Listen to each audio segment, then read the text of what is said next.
I'd like to welcome everyone, those here in person and also those now or will be in the future,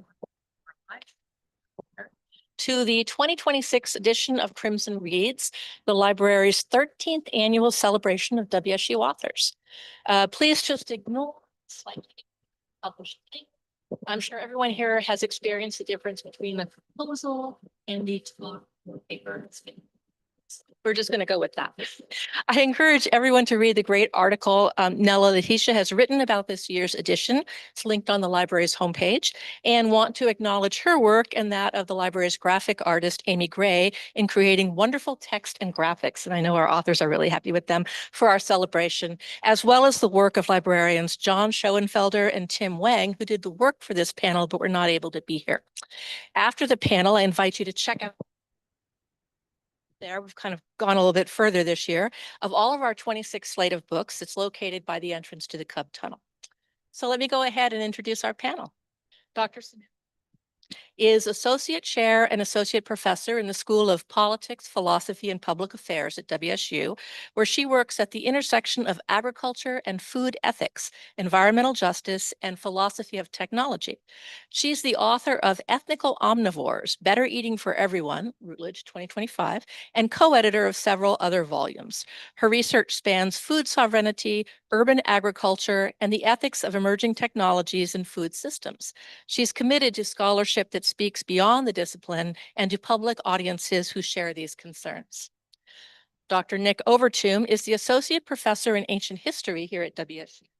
And he teaches about half a dozen different courses regularly, focusing on pre-modern European history, pre-modern world civilizations, ancient Greek and the Hellenistic world, ancient Rome, women in the ancient world, and ancient warfare and society. In 2020, Oxford published his first monograph, Reign of Eros, The Rise of the Parthian Empire in the Hellenistic World. Last year, Bloomsbury published his second book, The Parthians at War, and the First War with Rome. And for this project, I want to note he was a WSU David G. Pollard Center for the Arts and Humanities Fellow in 20 and 23, and that is our own WSU institution. Dr. Grant Norton, is a professor in the School of Mechanical and Materials Engineering and Dean of the Honors College. He's visiting professor appointments at Wright-Patterson Air Force Base, Oxford University, the Chien Seong Wu Honors College at Southeast University in Nanjing, and as a global faculty fellow at Tecnológico de Monterrey, Mexico. His most recent book is A Modern History of Materials, From Stability to Sustainability, published by Springer Nature. So on to our questions, and we'll try to make sure that we have time for audience questions at the end. But of course, there's also, as is always the case, the possibility of capturing our speakers when they're eating a cookie and asking your question. So my first question is for the panel, and I'm going to let you all fight it out in terms of how people respond. When you were writing your book, how did you think about it as a potential textbook? title. Did you make specific writing and or organizational decisions based upon the book being taught in the college classroom? What about the adult lifelong learner or your general expected audience?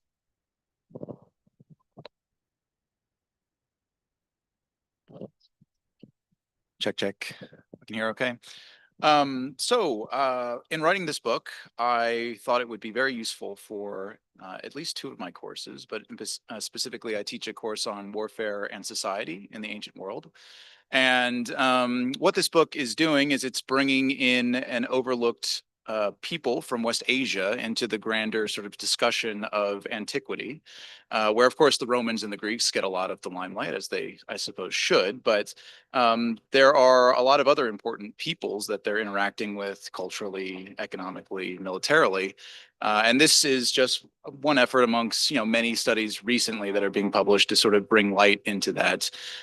So I thought that it would be very interesting in a course like Ancient Warfare and Society to not only introduce students to how, say, the Greeks and the Romans are interacting with neighbors, but also what those neighbors look like and how they approach their own concepts of society and militarism. The Parthians are this sort of mixture of Central Asian, Persian, and sort of Hellenistic elements, and they have a horse-based culture, which is very different from the Greeks and Romans. So I really sort of liked the idea of bringing in a book like this that offers a very different perspective from a very different kind of cultural and military background, just to give sort of that perspective to students. I wrote the book very much in mind for both a scholarly and a general audience. I wanted it to be as sort of broad and sort of approachable as possible in that. So you have for, sort of your History Channel enthusiasts, the X's and O's of campaigns and battles, but also looking at things like the cultural reflection of the Greeks and Romans on the Parthians. How are the biases and stereotypes of an established source material both reliable and not reliable when we look at peoples that they're interacting with? What are concepts of barbarism? What are concepts of true civilization? Those sorts of things. And so essentially what I was trying to do is I was trying to decentralize, the Greeks and the Romans, try to sort of understand the Parthians on their own terms where possible. And I think that that again is something that is not only interesting to scholars, but also offers a really important perspective to general readers and to students as well. So that was kind of the thought process. Yeah, I also wrote my book for both an academic and a popular audience as well. And so my book was on ethical omnivorism. It's a food ethic that draws from various different ethical traditions. But I teach food ethics here at WSU as one of the classes. And I wanted an approachable book where students could really sink their teeth into the topic, right, and find it palatable. And so, like, we eat our values, essentially. Like, our environmental conditions impact the food that is in our plate, how we care about wild animal communities and domestic animals, our culture and our individual identities are all reflected on what we eat. And oftentimes food ethics, and especially philosophy of food, hence like philosophy, right? It's already not approachable. It seems like it's this distant or very esoteric topic. But really, we practice food ethics every day, 3 times a day, when we choose what we're going to eat or what we're not going to eat. And so I wanted a book to reflect that, to meet students where they're at, but also to be academically rigorous. And so each chapter began with a vignette of when food really touches a person's life, and that sort of acted as a introduction to the specific topic, and then we could get in the weeds more so about what this means and cash that out. And so it was an interesting experience, though, trying to navigate, and I don't know if you all felt this too, trying to navigate that thin line between approachable but also academically rigorous. And I think that food ethics and philosophy of food is a great way to introduce students to the power of my discipline in a very approachable and understandable way. That's not, playing with wax or metaphysics and epistemology, which students are already glazing over, right? So I think, with the book that we're going to talk about today, 10 Materials That Shape the World, I was deliberately trying not to write a textbook. The first two books I've written were textbooks, traditional textbooks. They've been used at WSU, they've been used around the country. And in one case, very successfully been used around the world. We now have close to 5 million downloads of this one book. So I wanted to write something that was for a general audience, sort of the interested layperson audience. Because I'm particularly interested in public understanding of science. And it was that sort of audience that I wanted to reach out to with this book and with my most recent one. Thank you all. We'll go back to you first, Grant, for everyone else, actually. But Grant, your book is part of an audiobook pilot project at Springer Nature. Can you and the other members of the panel talk a little bit about the increased interest in audiobook versions of scholarly books? What implications do you think it may have on how books are structured and written in the future? And I want to actually preface this by saying that we actually tried to buy the audiobook version of his book, but Springer Nature will not sell to academic libraries, which is part of I think, the question. So I was approached by Springer Nature to convert one of my books that I published with them into an audio book, and I was happy to do it. I thought it would be a good experiment to try, and also potentially get more visibility for the book, get more of an audience. So they used a program, a text to voice program. So it was kind of interesting because I could choose the voice of the person I wanted to speak. And of course, it was completely artificial. There's no real people involved. But the trouble is, when you're relying on a computer to do something, it doesn't automatically understand what a statement or a sentence is. It does an interpretation. So I wrote a couple down that you might find interesting. So one of the things I'm talking about, the value of a particular piece of pottery, and I give the symbol dollar, then I say 1.3 million. So you would say, oh, that piece of pottery was $1.3 million. But the computer said $1 and 3 million because it saw the one first with the dollar sign, thought that was part of its sentence on its own, and the million was a separate part. So we automatically would not do that, but the machine did it. So I had to go through and correct a lot of these spoken errors, in addition to sort of typographical errors that we're more familiar with. So another example, I talk about lead, the element lead. So it was pronounced in the book in two different ways. It was pronounced laid, L-A-I-D, and lead, L-E-E-D, whereas any of us reading the book would know that in the context of materials, I was talking about lead, but the computer had no context of who I was or what I was writing about. And then the last example I'll give you was, there used to be a very famous airline. It's one of the original cross-Atlantic airlines called BOAC, British Overseas Corporation. So you would look at that and say, oh, BOAC, you'd pronounce the individual initials. But the computer said it's BOAC. And so there are things like that. You have to, when you're writing or having a book that's converted into an audio book, and you have to proofread it or proof listen, there's going to be a lot of errors that are introduced because of the nature of that, or the imperfect nature of that text to voice software. Thank you. I personally want Morgan Freeman to read my books from now on, or at least his voice.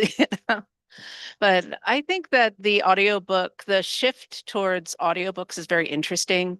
Oftentimes there's a paywall when it comes to academic publishing, right? They're very expensive. I mean, I see them even now at like $120, $150. Yeah, and evidently that's cheap, right? But like on the one hand, if we can offer audiobooks at a lower price point, that would be wonderful. And two, I mean, students and non-students, adult learners, like a lot of people love audiobooks, podcasts, etc. You can listen to them while you're at the gym or while you're driving to the West Side or getting groceries. And so it really is a wonderful opportunity for academics to increase the accessibility of their work and to meet readers where they're at. And I think that we should, or at least academic publishers should make the books more available. right? Like, let's break down those walls. Let's make them available. And if someone wants to learn about nuclear physics or, or equestrian activities or whatever, right? Like they should be able to do so. And so that's all I have to say. So I've been listening to quite a few podcasts recently, and there has been a debate over are audiobooks reading, right? And so some people are very much on the no, you're listening, you're not reading, and some people go, well, no, that I guess it is sort of borderline reading. So I think that culturally we're starting to see that shift. Obviously, lots of people are consuming books, through audio versions, which is great. I think that there's obviously growth opportunities in academic markets for that. Cost prohibitive is the problem, right? The idea is that these books are already expensive, and then also sort of turning them into an audio format is also problematic for the publishers. I would love to be able to offer my books that way, because they would be able to be consumed and accessed by so many more people, which would be lovely. To Grant's point, right, it does raise the issue of more work of sort of figuring out how those. I mean, it's almost sort of a form of translation, right? It's like computer translation. So I think that with the way AI is progressing, this is going to become more normalized and therefore also more affordable. So I think that there's growth potential, but we'll always have to be, kind of stringent on our own about making sure that it's being applied the right way and consumed the right way. So, what part of the process of researching and writing the book was most useful for your own future research and teaching? So I did a rather foolish thing. I wrote two books essentially at the same time. So I'm still working on what will be my third book. It's about to enter proofs, so we're getting there. It should be out next year. As much as that was a mistake as far as my sanity and my time was concerned, where that was very valuable in writing this book was that I was able to learn from the process of either the blind peer reviews or working with the editors, and things that I was able to tweak or correct or change or make more clear in this book, I was able to then apply to this third book project. So that was really fortunate, and that was sort of the good thing that came out of that. Also, just from like sort of thematically, like what I was doing in this book was, I think that in discussing ancient, really conflict in general, human conflict, there is a tendency to focus on the human element of, generals or soldiers, the actual battles, that sort of thing. Where this book, I spent a great deal of energy looking at kind of how that is even possible, sort of the logistical qualities of that, how you secure the food and the water and the mules, the horses, the camels, the things that you need to actually go on campaign. And I felt like that was a really eye-opening exercise. It was really interesting to kind of see how societies have to create infrastructure, and sort of how food consumption and all that really sort of dictates how civilizations have interacted, how communities have both in commerce and in conflict have interacted. So that was one of those sort of aha moments where the logistics side of the book, I thought, was where I, as a scholar, really kind of grew and learned quite a bit. That was very helpful. Yeah, and when I was writing my book, I kept on thinking about the advice that one of my advisors gave to me as a graduate student. And so Sandra Harding, she's an amazing feminist philosopher. And she argued that, or she basically stated that when you're writing a dissertation, you have your hypothesis, you have a question that really inspires you. And then your dissertation is breaking that question down into several sub-questions. So each chapter answers a component of that question that will lead to the ultimate answer of what you're trying to engage with. And so concerning ethical omnivorism, I was thinking, well, what values guide the ethical omnivore movement? What values guide organic agriculture? And then each chapter engaged with a sub-question. Well, what does it mean to eat well? What environmental ethic is embedded within this way of eating? What is the history of the ethical omnivore movement, right? And that's a whole rabbit hole, right? The history of agriculture in the United States and in Great Britain is absolutely fascinating. And then you're sort of leading, you're exploring with the reader as you're working through the book. And so I really approached my book as an exploration and as a journey that I could take with my reader as we're trying to answer some fundamental questions about what it means to eat well in this incredibly consumeristic context, with industrial agriculture sort of being the dominant paradigm within which we get our food. So I think, one of the things about being in a university, we can use this, our students as a sounding board for things in the classroom. And so, I although I never used the books here at WSU, I did use a lot of the content here. So I would bring it into the classroom and then see what the response was from the students. And if it was positive, I knew that I was in the right direction. But if there were things that weren't clear, I knew that I had to make some changes and adjust what I was doing. And so I think, in terms of the teaching side, that was very useful. In terms of research, particularly with my latest book, I wanted to create a new type of history of material science as a field, as a discipline, beginning in 1920. And I picked 1920 because I wanted to do a 100-year history from 1920 to 2020. And the reason I chose 1920 is because it marked a historical moment in history. And that was the first time a Nobel Prize had ever been awarded to a metallurgist or to someone in the field of material science.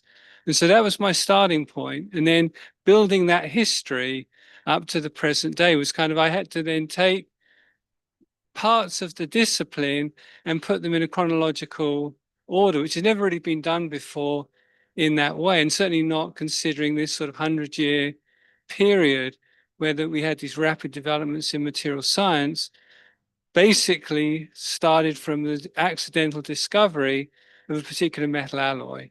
And so that alloy ushered in the field of what we call precision metallurgy.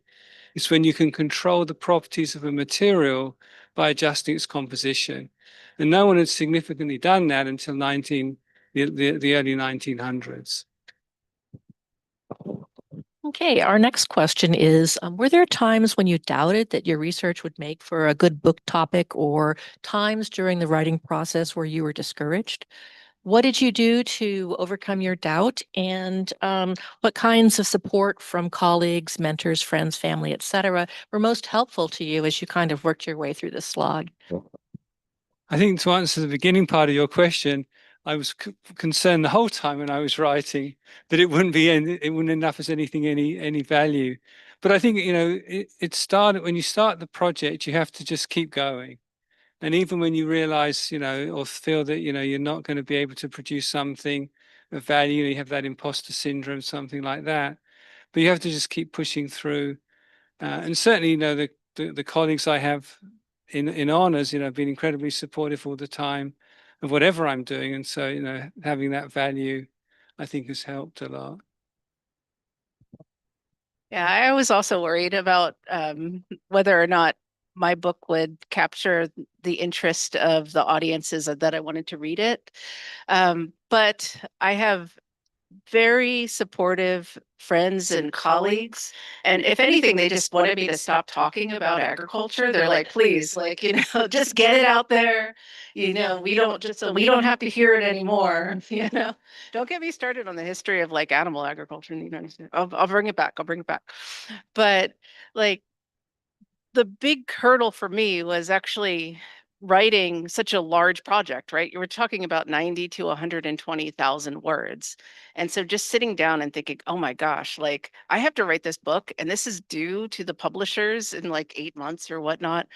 And so to get over that hump, I just had to take it one section at a time, right? One chapter, we can revise, we can go back, but just getting the chapters done and chunking it into or breaking it down into smaller projects really helped me to get over that is like the daunting nature of the project? Yeah, so at least for my project, it was the culmination of roughly 12 years of research and writing. So it wasn't something. It's interesting. It was a project that kind of came out of nowhere. I had a good meeting with a publisher that showed interest. I had never intended to write this specific book. But yeah, kind of going back into grad school dissertation and seeing like what was salvageable and those sorts of things. You grow a lot as an academic over a decade. But I will say that any book like these, they're not possible without a wide network of support, whether it's friends, family, colleagues. The history department was very supportive financially when I asked. The Pollard Center was very helpful with the fellowship. So these little things, of course, sort of helped keep that momentum going, helped sort of progress the project from point A to point B to point C. The other thing is that I've learned, at least personally, and I know that there's some grad students in here, is that there are things you can control and there are things that you can't control. And the best thing to do is to let go of the things you can't control, because that will drive you crazy. So just control the things that you can control: the quality of your work, right? The connections you're making, and all this sort of ancillary stuff that you have no ability to control. Just let it pass you by, and you'll be much happier for it. That's good philosophy for anything. If you could go back and change any part of the writing and publishing process, what, if anything, would you do differently? And if you wouldn't do anything differently, why or why not?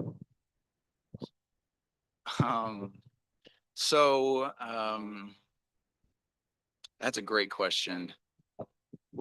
I think mostly you learn as you do. So book one to book two, there was a lot of growth, learning kind of what works and what doesn't, which again helps you kind of accelerate some of the process, not run into the same sort of dead ends, that sort of thing. I will say that working with two different publishers was interesting, because each publisher has its own editors, its own style, its own sort of approach to things. So that is kind of a learning curve. That's interesting. Not necessarily a bad thing. I think diversity is an important part of the process. Working with different people is an important part of the process. But that is sort of an interesting thing from that first book to the second book, at least in my experience. I meticulously went through and made my own index for the first book, and I regretted every second of that process. So I paid someone to do the index for the second book. So I mean, it's strange in history, and especially ancient history. There is sort of this idea that you do everything from page one to the last page, and so I got some advice that you do the index, because indexing is part of the process, and I did it, and I don't ever want to do it again. So yeah. Well, at least you have that experience, right? If I could do anything over again, I wouldn't have spent so much time on the introduction. So that killed so much of my writing time. Instead, I would have written the introduction last, because I spent months on that dang introduction thinking that this is going to be like the introduction that's going to be published with the book.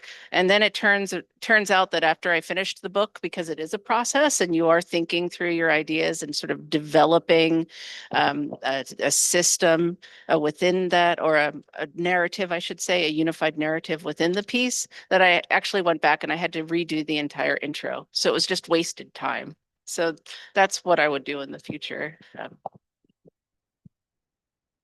Yeah, I agree with all the previous comments. And I did for one of the books, the publisher did the indexing, and for the other one, I did it.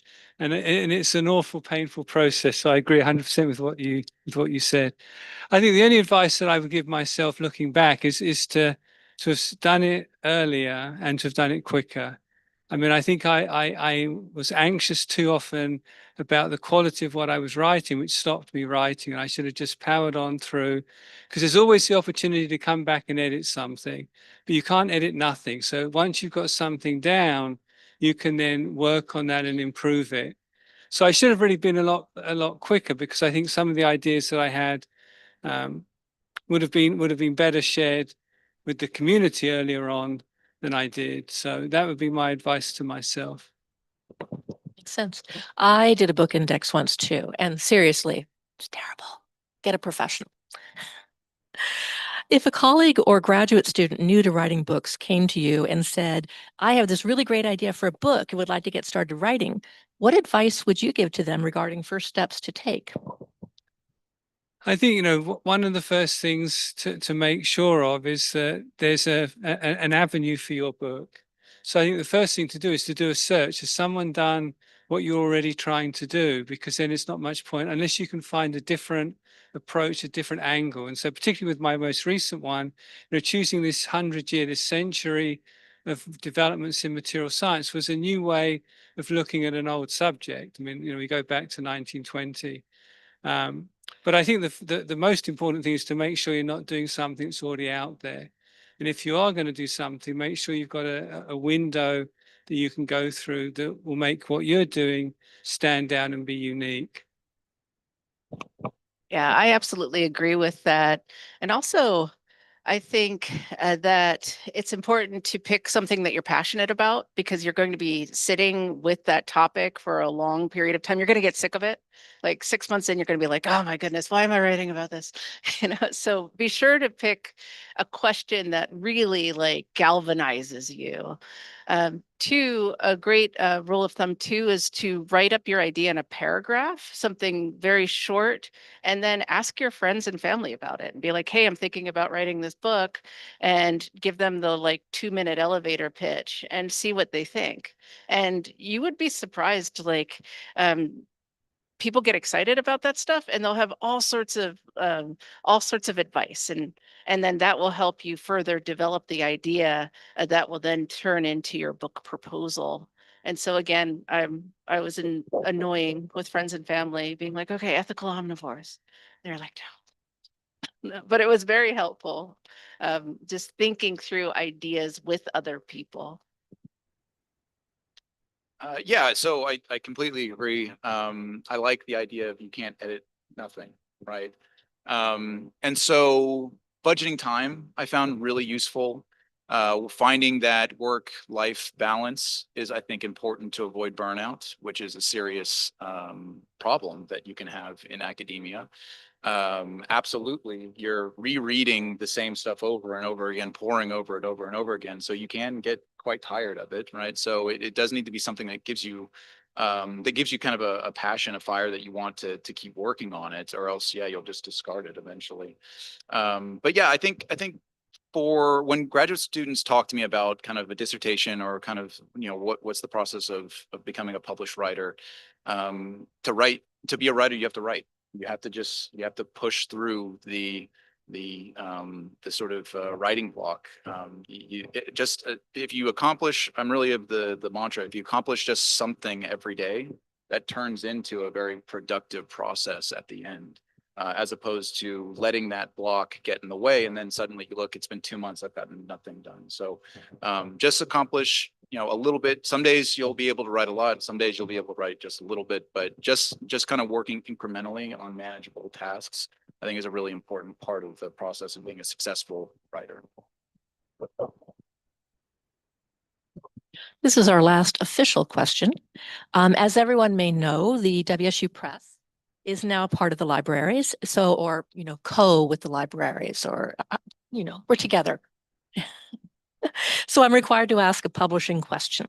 Can you talk a little bit about how you made the decision to go with your particular publisher and what and how the publishing experience was?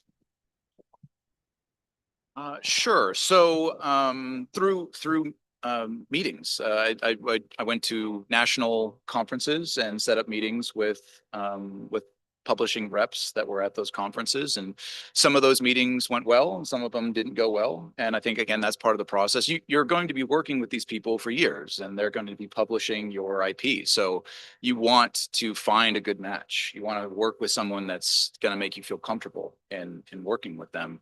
And so a good publisher is an important part of a successful project. I've heard, I've had luckily very good experiences, but I've heard nightmare scenarios, and I've been very fortunate not to have that issue. But I think especially, I find with publishing is that once getting your foot in the door is the hardest part, and then once you have that kind of wedge, you really kind of start building sort of a profile, a reputation. People start reaching out to you, opportunities present themselves.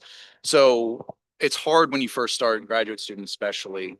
But I guess the good news is that if you keep at it, things will open up. There will be opportunities, and once you find people that you are good workers and work well with you, you want to keep kind of maturing that relationship. Oh, heck yeah. And building off of that as well, not only finding a publisher that fits with your audience. And so when I was looking at publishers, I was thinking, well, what audiences do I want to have access to my book? Right. And so I chose Routledge because they cater to interdisciplinary audiences. It's not so focused just on, say, philosophy proper, which we have like 10 readers, right? You know, and so find the publisher that fits with the audience or that caters to the audience that you want to reach. Two, finding your editor is like a huge thing, right? If you like definitely like talk with various different editors and find one that fits your style because you will be working with that editor for many years, and having a good working relationship with them is very valuable, and that will help improve the quality of your work. And also it will open up doors like you were saying, and you'll have other opportunities provided to you as well. So now more than 40 years ago, I published my first ever paper, and it was published in a journal that was owned by Chapman and Hall.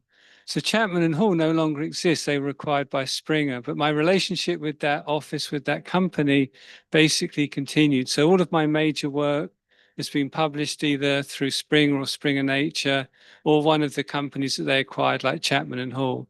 So I think it's very important that the comments that have already been made about finding a publisher, an editor that you can work with that matches your style and is very supportive, but also critical of what you're doing.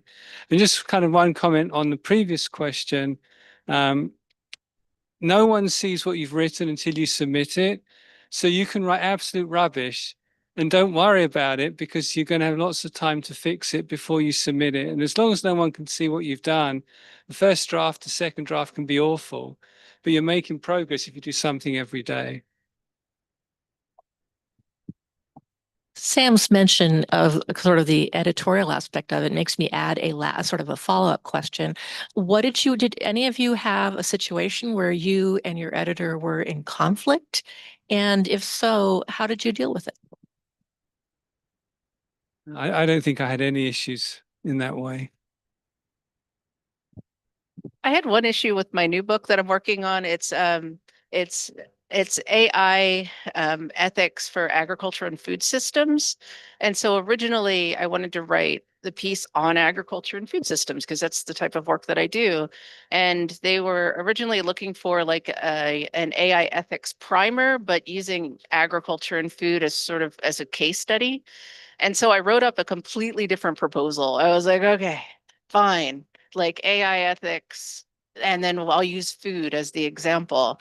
And then only to have it go to the board and they're like, we don't need another AI ethics book. We want a book on AI and how it's influencing food systems. And so I was like, yes, like, score, like, I was right, but I didn't rub it in or anything. Like, I was like, oh, good. So now I get to write the book that I wanted to. But I actually like met her halfway and did an alternative proposal because, sometimes when you're working through the proposal, it might actually be a better approach for the book, right? And so, like, showing up with respect and equal and understanding and thinking through the ideas together, I think is the mark of a good relationship with your editor. So this project, as I mentioned, took several years to complete. So I actually worked with 3 different editors over the process of that. So the acquisition editor, who I first met with and was interested in the project and kind of got the ball, kind of rolling there. He then left the company, and so I was assigned a new editor. Luckily, that relationship worked out fine. But Bloomsbury actually acquired that press. And so then I had a Bloomsbury editor that I was in contact with. So admittedly, that could have gone sideways multiple times. I was very fortunate that everyone was very professional. Everyone was very interested in seeing the project to completion. But I think that that's another thing that you should be aware of, that things do change. People move in and out of positions. And those kind of things you can't control, but at least having a sort of a knowledge of that can help you hopefully kind of make some sort of plan if I end up with someone that was assigned to me that I wasn't really enthusiastic or I don't have a connection with. What do I need to do to kind of build that relationship, or what do I need to do to professionally say I'd like to move in a different direction or something along those lines. Well, we're pretty much done with our official questions, and I wanted to make one more acknowledgement that I forgot, which is, first of all, Library Administrative Office, who set all of this up with the food over there, et cetera. And also the person without whom this could not happen is Chris Benson, who is our acquisitions person. And let me just say that really we couldn't do anything without her actually bringing the books to the yard. So we appreciate that. So let's go ahead and give our panelists a hand, and then I'm going to let you all ask questions. And if you'd want to come questions, just come up here and ask me for the mic, or I'll pass it over to you. So.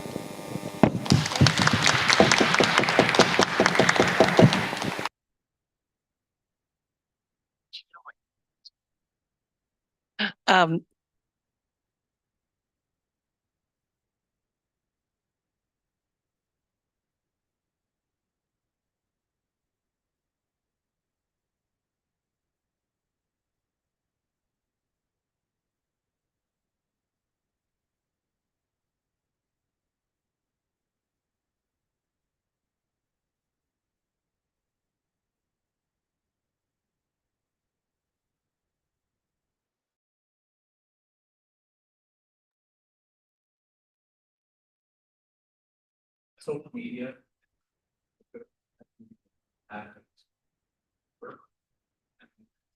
There are, I think there are they should.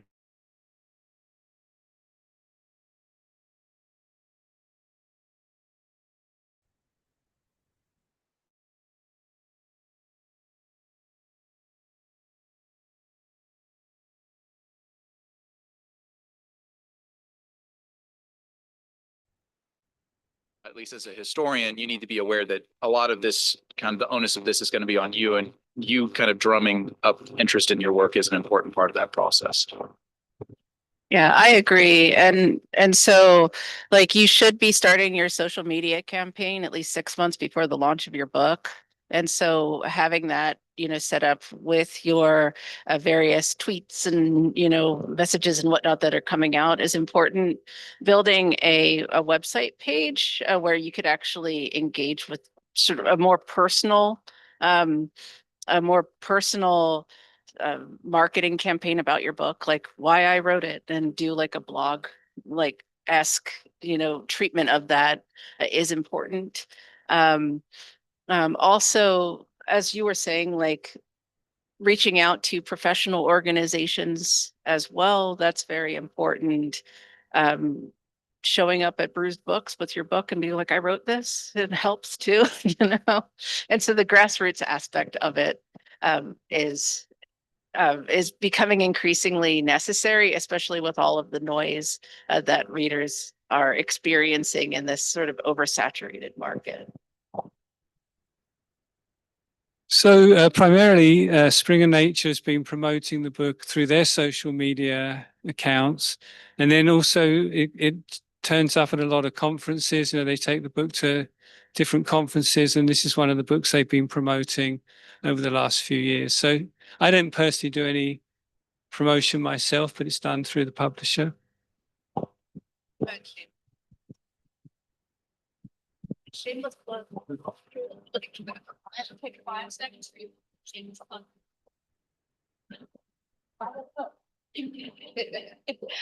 Who would like to have another question?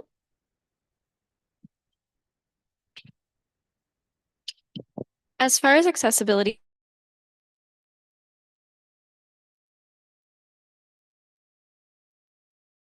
professors who then assign them books and then they have to pay for those books, and that sometimes it develops a little bit of some angst toward that. From your perspective as the authors, like do you try to make your books relatively accessible to your students? And if there are like issues for like not just giving it to them for free as far as like a digital copy or something to that effect, what does that process look like from your perspective? I think the students can access my book through one of the packages that the library has with Springer. And I know when I was teaching in engineering, if I would use my books, I would make sure that all the royalties went back to the students. So I would fund the student chapter, the material science student chapter. Or if it was if they didn't sell a lot of copies, I just buy pizza for all the students in material science. So I made sure that if I recommended my book and I used my book, I didn't make any money from those sales. Yeah, I hope that my publisher is not watching this, but I I provide my students, especially when I'm teaching food ethics, I give them drafts of the chapter. So it's pretty much the published work, but it's not in the published format. And then I just make them available in PDF format, and then we talk through them because I mean, I'm writing the books for them. I shouldn't have a paywall in order for them to engage with that. And so I try to make my material accessible and larger for. I'm like, yeah, sorry, Rutledge. So, my book, I think, price is at about 130 for the hard copy. It's not a cheap book. It's not something that I would feel comfortable assigning to students for that very reason.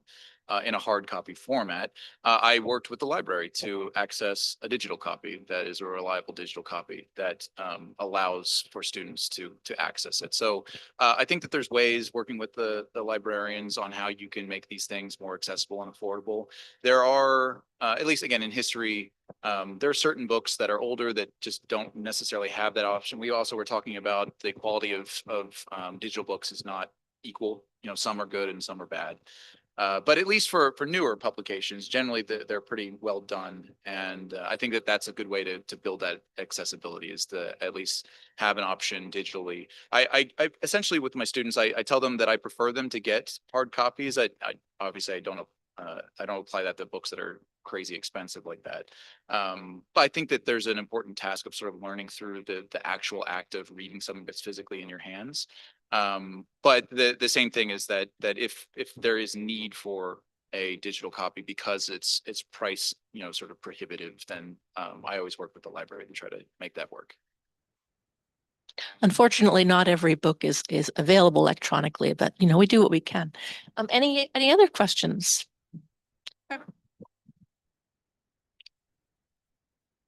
Working in the academy, peer review is so important. I was wondering if you could speak to your academic reviews that you receive for your work, and do you feel like your peers got what you were trying to do in terms of your books? Thankfully, yes. That can be one of the nerve-wracking elements of any new publication, is how's it going to be received. This is another kind of going to the things you can control and can't control. No book is perfect and no book is for everybody. And scholars, believe it or not, are not always the nicest people. So, especially if you're trying to push back against an established sort of scholarly tradition, you're going to have scholars who take that as an attack on their scholarship and validity, and they are going to perhaps push back as well. So you have to be kind of aware of that. Try to stay above the mudslinging whenever possible. But as far as my blind peer reviews for my first two books, those were very supportive. It's I think always nice to have that outside reference to say, oh, okay, so what I'm doing is interesting and is worthwhile. So it can be something that I think galvanizes you and sort of pushes you forward to complete the project. But I do know I have colleagues that got a good review and a really aggressively sort of unfair review. And again, that's just something that you can't always control. And try to lean into the good things that people have to say about your work and not necessarily fixate on the bad things that people have to say. Yeah, and just building off of that, the most valuable commodity that an academic can give you is critique, right? Because it means that they actually care. Like they care about the project enough where they're going to be spending time to read your work closely and provide you with recommendations to make it better. And so I had a very good experience with peer review. They were very like, people who work in food ethics are very passionate people. Like they care a lot about their particular food ethic, be that like from vegetarianism to omnivorism, right? Like there's a whole spectrum there. So they were quite contentious in some concerning some sections of my book, but I think the conversation that I had was incredibly valuable and ended up helping me write a better book. Yeah, I think as an author, I mean, what you want is you want your book to be useful.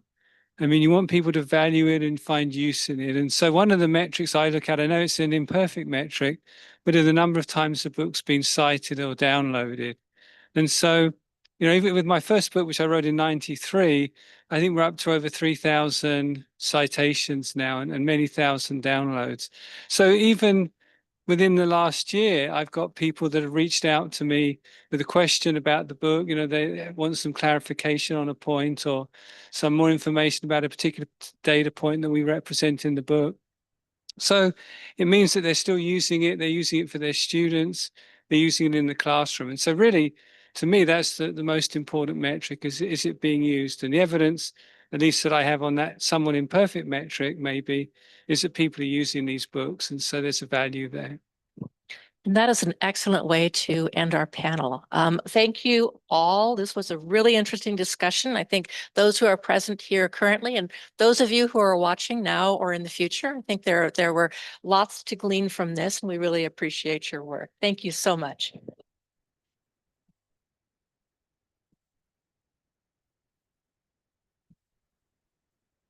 Mm.